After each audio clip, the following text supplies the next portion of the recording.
Bienvenidos a Milenio Mercados en Perspectiva, como todas las semanas con el licenciado Jorge Gordillo, director de Estudios Económicos de Cibanco, y su servidor Manuel Somoza, para platicar con ustedes de temas económico-financieros.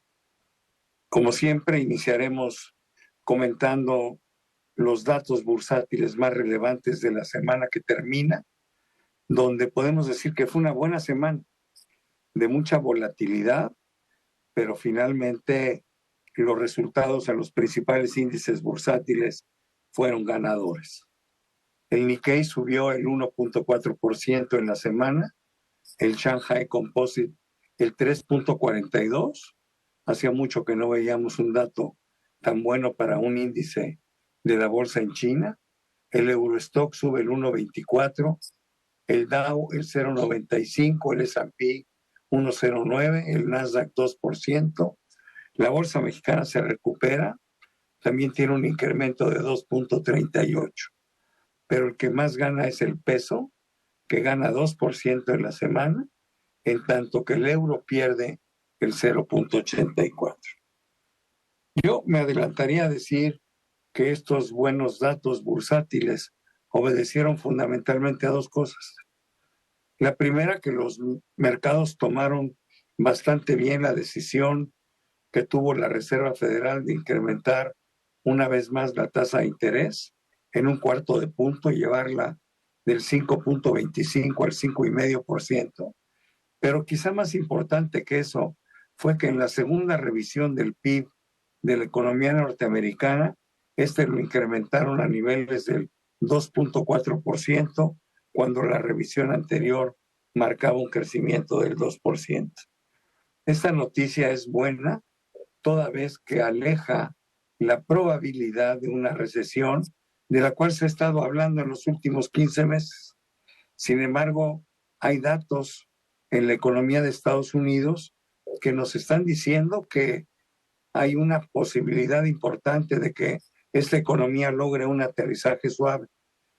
Quizá las fortalezas más grandes son el empleo, que sigue siendo bastante robusto, el consumo que va creciendo, la inversión privada, que también trae buenos números, y bueno, pues esa combinación hace que este tema de la recesión cada vez se vea como algo más lejano. De hecho, en el comunicado de la propia Fed, el día que incrementó la tasa de interés, ya no hizo referencia a este posible evento. Yo no quiero decir que no pueda haber una recesión, creo que no podemos echar las campanas a volar, pero creo que ese escenario se ve, por lo menos desde mi punto de vista, cada vez más lejano. Pero bueno, ¿cuál es tu opinión, mi querido Jorge, sobre todo del discurso de Jerome Powell? ¿Por qué subió la tasa? ¿Qué esperan los mercados hacia adelante? Eso es lo más importante. Gracias, Manuel. Saludos a todos. Efectivamente, ya tenían en un casi 99% en los mercados descontado un aumento de 25 puntos base en la tasa para la reunión del miércoles pasado. Entonces, la semana todos estamos preocupados por el discurso. ¿Qué sigue? Tratar de adelantarnos qué es lo que podemos esperar. Ya llegó al fin de su ciclo económico. ¿Por cuánto tiempo van a mantener las tasas ahí? ¿Y qué podemos esperar hacia adelante? Y bueno, en el discurso encontramos algunas diferencias a lo que ha venido comentando en semanas anteriores. En semanas anteriores había sido muy, muy fuerte y muy restrictivo en decir, quisiéramos aumentar 2 veces. Además de esta, otra vez más en septiembre, y quisiéramos mantenernos muy, muy rígidos porque la inflación subyacente todavía está muy arriba. Ese era el discurso anterior, pero en el comunicado parece como que duda. Dice, ¿hay la posibilidad de aumentar o no? Dependiendo los datos. Esto es suficiente para que el mercado dice no va a aumentar nada y le apuesta a que seguiremos, será ya el fin de la alza de ciclo de tasas de interés y empieza a ver en qué momento podría disminuirla. Hoy la disminución la considera para abril del año que entra. Y esto le juegan a favor a la bolsa, a los activos con mayor riesgo, aprovechando que la temporada de reportes ha sido positiva, buenos datos para el segundo trimestre. Entonces vimos que están dando, se aceleraron o aumentaron los rendimientos de los activos en bolsa, de los rendimientos del mercado de dinero en plazo, y también de la moneda mexicana, que alcanzó por momentos su mejor nivel desde 2015, ¿no? El 16.63 fue el nivel el mínimo que hemos observado en la moneda mexicana. Ahora, esta es percepción del mercado. No necesariamente eso va a pasar en septiembre. ¿Por qué? Porque tenemos dos datos de inflación todavía que reportar en agosto y en septiembre. Y son datos complicados. Es probable que veamos algún rebote en términos anuales en la inflación de Estados Unidos porque fue muy baja el año pasado. Y entonces vamos a ver si esto cambia el sentimiento de los mercados, si los integrantes de la Fed empiezan a dar un discurso a favor de aumentar un poco más. Esto va a ser muy definitivo para lo que sucede en septiembre y lo que suceda con los mercados por lo que resta del año.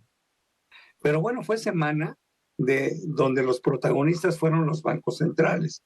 Banco Central Europeo también incrementó 1/4 de punto la tasa. Ahí como que quedó más claro que sí la va a seguir subiendo. Sin embargo, disminuyó la urgencia que había mostrado en la sesión anterior.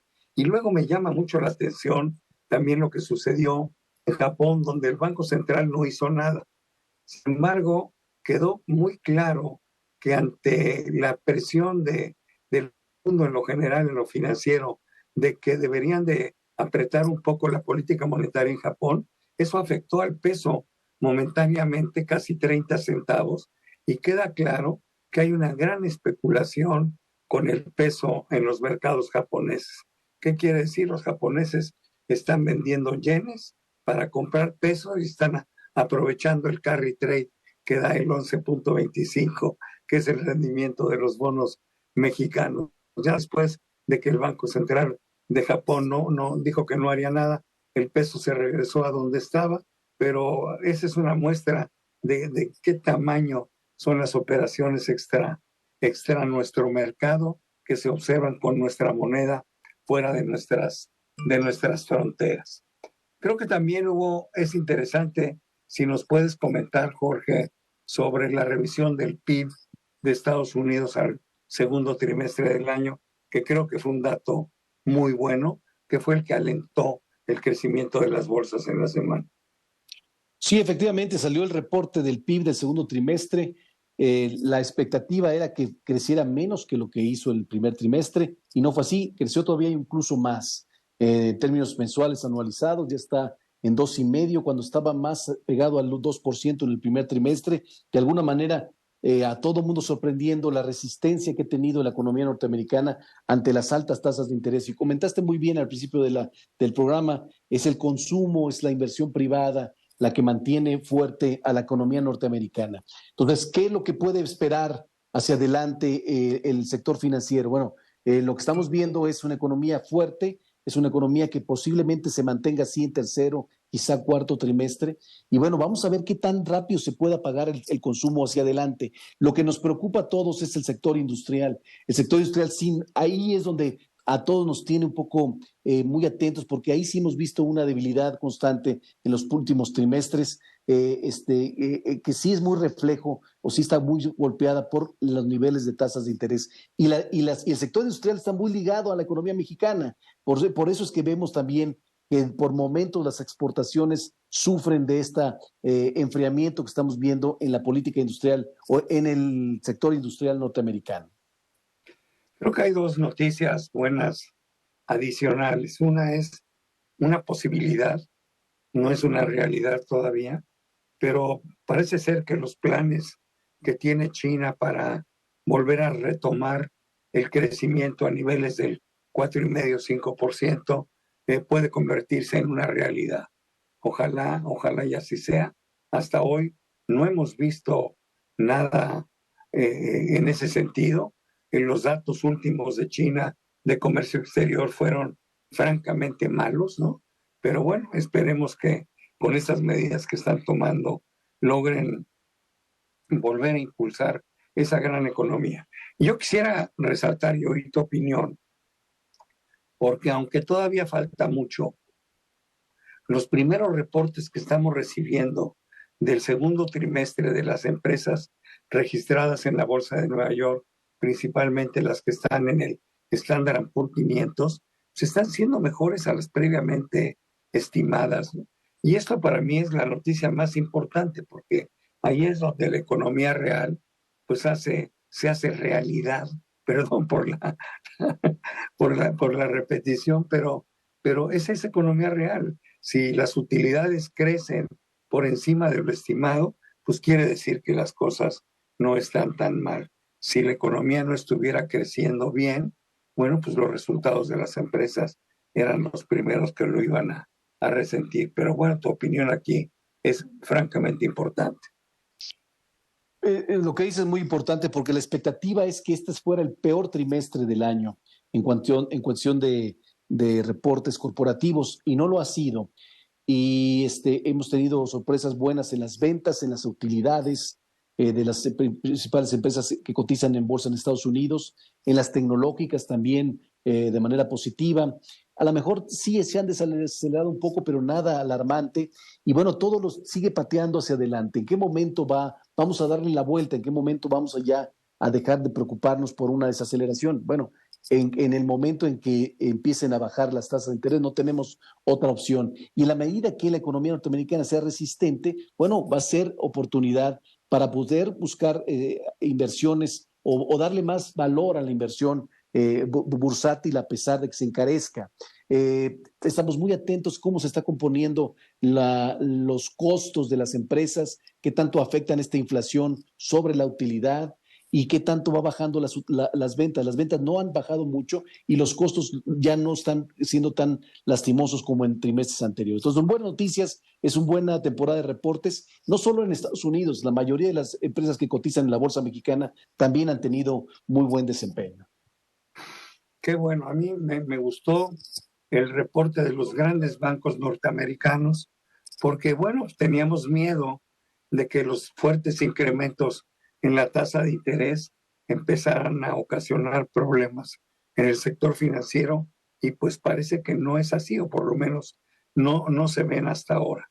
Y los grandes bancos, con excepción creo que de Goldman Sachs, pues fueron realmente muy por encima de lo previamente estimado. Pero bueno, se nos acabó el tiempo, como siempre. Te doy las gracias, te agradezco mucho que estés conmigo todas las semanas en este programa tan interesante, pero sobre todo gracias a todos ustedes por acompañarnos en Milenio Mercados en Perspectiva. El agradecido soy yo, Manuel. Muchas gracias. Saludos a todos. Abrazo.